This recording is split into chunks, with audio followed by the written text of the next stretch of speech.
ঘটনা সৃষ্টি করছে, রক্তাক্ত আর একটা অধ্যায়ের জন্য কারা দায়ী সেগুলো নিয়ে অবশ্যই বিশ্লেষণ করা যেতে পারে। আপনারা নিশ্চয়ই এর মধ্যে শুনেছেন জাতীয় নাগরিক পার্টি এনসিপির অন্যতম শীর্ষ নেতা হাসনাত আবদুল্লাহর উপরে গাজীপুরে হামলা হয়েছে।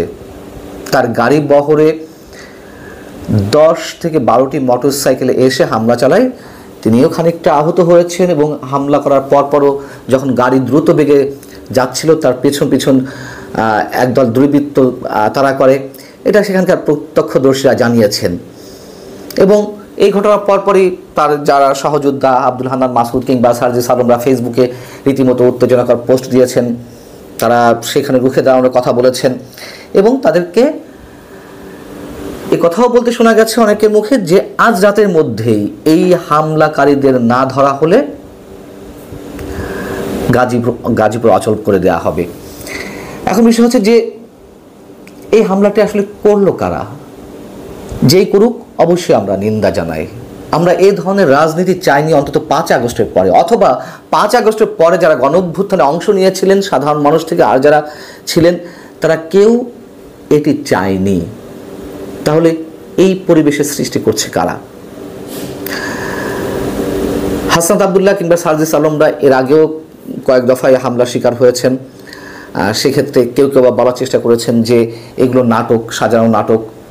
আবার সত্যি সত্যি তাদের বিরোধীরা এটি করতেও পারে। এনসিপি নেতারা বলছেন যে এটি ছাত্রলীগের সন্ত্রাসীরা করেছে। যেহেতু আওয়ামী লীগ নিষিদ্ধের বিষয়ে এখন এনসিপি বরাবরের মতন এবার আবারও জ্বলে উঠেছে, তারা যেভাবে হোক নিষিদ্ধ করবে, সেই জায়গার প্রতিহিংসা থেকে ছাত্রলীগ এটা করেছে। আচ্ছা, ছাত্রলীগ কি শুধু এটা করতে পারে বা আওয়ামী লীগ করতে পারে? আমরা তো দেখছি করতে পারে না, আমি সে কথা বলছি না, কিন্তু আমরা তো ছাত্র দলের সঙ্গেও এনসিপি নেতাদের সংঘর্ষের বিষয়গুলো আমরা দেখছি। আমরা তো দেখলাম ঢাকা বিশ্ববিদ্যালয়ের যখন 7 কলেজ নিয়ে আন্দোলন চলছিল, সেই 7 কলেজের শিক্ষার্থীরা যখন ঢাকা বিশ্ববিদ্যালয়ে ডেমনস্ট্রেশন করছিল তখনও সার্জিস আলমরা হামলার শিকার হয়েছেন, হাসনাত আবদুল্লাহর উপরে হামলা হয়েছে, নর্থ সাউথ বিশ্ববিদ্যালয়ে সার্জিস আলম হামলা শিকার হয়েছে। জামায়াতের সঙ্গে আমরা মুখোমুখি অবস্থান দেখছি এনসিপি নেতাদেরকে কখনো কখনো।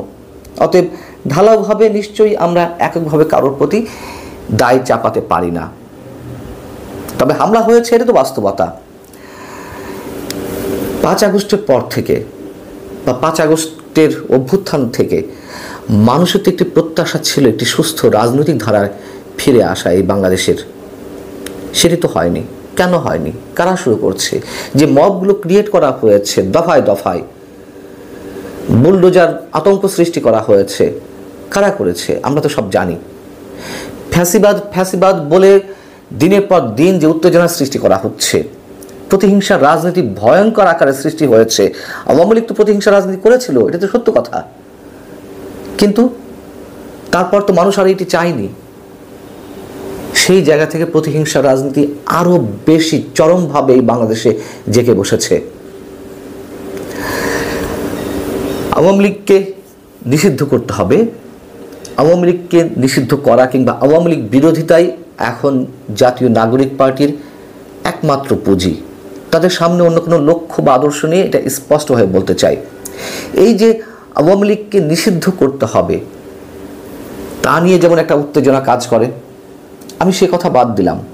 নির্বাচন প্রলম্বিত করার জন্য সরকারের পক্ষ থেকে এবং সরকারের কিংস পার্টি, এটা তো এখন ওপেন সিক্রেট, এটা নতুন করে কিছু বলার নাই। এই যে ছাত্র সমন্বয়কদের দল, তারা যে টালবাহানা শুরু করেছে, এই টালবাহানার মধ্য দিয়ে নির্বাচন না করার যে একটা মানসিকতা, তার মধ্য দিয়ে এই বাংলাদেশের রাজনীতির যারা স্টেক হোল্ডার রয়েছেন তারা কি খুব শীঘ্রই মাঠে নামবেন না? অবশ্যই নামবেন। রক্তপাত অনিবার্য।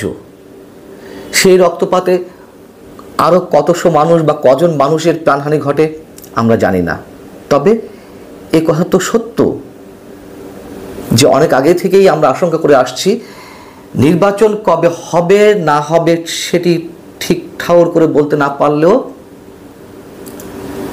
ভয়ঙ্কর একটা ব্লাড শেডের দিকে বাংলাদেশে এগিয়ে যাচ্ছে। এবং এ কথা তো এখন বলা হচ্ছে যে নির্বাচন প্রলম্বিত করতে, নির্বাচন না দেওয়ার জন্য প্রয়োজনে একটা যুদ্ধের খুব প্রয়োজন, অনেকের যুদ্ধের প্রস্তুতি নেওয়া হচ্ছে। এগুলো এমনি এমনিতে না, যারা এই অভিযোগগুলো করছেন, যারা প্রশ্নগুলো তুলছেন, এমনিতে তো আর করছেন না। তার লক্ষণ তো আমরা বিভিন্ন পর্যায় থেকে দেখছি। এবং নির্বাচন আগামীতে কবে হয় তার কোনো রোডম্যাপ তো সরকার দিচ্ছে না। একের পর এক নানান ধরনের অস্থিরতা আমাদের সামনে জন্ম দেওয়া হচ্ছে। এবং এই যে আওয়ামী লীগকে নিষিদ্ধ করার কথা বলা হচ্ছে, আওয়ামী লীগ নিষিদ্ধ করেন, ভালো কথা, কিন্তু তা করে কি যে টার্গেট নিয়ে এগুলো করা হচ্ছে সেটা সম্ভব? আওয়ামী লীগ বিএনপির রাজনীতি এই বাংলাদেশে নিষিদ্ধ করা বা নির্মূল করা সম্ভব? এত সহজ না। উদাহরণ তো দিই সবসময়, আওয়ামী লীগ বিএনপিকে নির্মূল করতে না চাইলেও একবারে রাজনীতি থেকে বাইরে রাখতে চেয়েছিল, পেরেছে তারা। কত অত্যাচার, নির্যাতন, কারাগার, জেল, জুলুম, হুলিয়া সব কিছু মাথায় নিয়ে তারা তো টিকে আছে বীর দর্পে, বরঞ্চ আগের চেয়ে আরো জনপ্রিয় হয়েছে। সেই জায়গা থেকে এই যে নিষিদ্ধ খেলা, এই যে চরম প্রতিহিংসা রাজনীতি, এর ফলাফল কোথায় গিয়ে দাঁড়াবে আমরা অনুমান করতে পারছি। কিন্তু যারা ক্ষমতা লোভী, যাদের সামনে কোনো রাজনৈতিক আদর্শ নেই, সে পুরানো রাজনৈতিক দল হোক কিংবা নতুন রাজনৈতিক দল হোক, তারা বুঝেও সেদিকে তারা কর্ণপাত করে না, চোখে দেয় না। প্রয়োজন তো শুধু ক্ষমতার। অতএব আমরা এইটুকু ভেবে আতঙ্কগ্রস্ত হই যে আগামী যে বাংলাদেশ, যেই নতুন বাংলাদেশ বিনির্মাণের স্বপ্ন এই ছাত্র সমন্বয় একটা দেখাচ্ছিল, অবশ্যই তাদের প্রতি আমার একটা সহানুভূতি ছিল, একটা শ্রদ্ধাবোধ ছিল। এখন সেই শ্রদ্ধাবোধের মাত্রা নিঃসন্দেহে তার যে ব্যারোমিটার ক্রমান্বয়ে তার পারদ নিচের দিকে নামছে। আজকে হাসনাত আবদুল্লাহদের রক্তক্ষরণ হয়েছে, অনেকেই উত্তেজিত।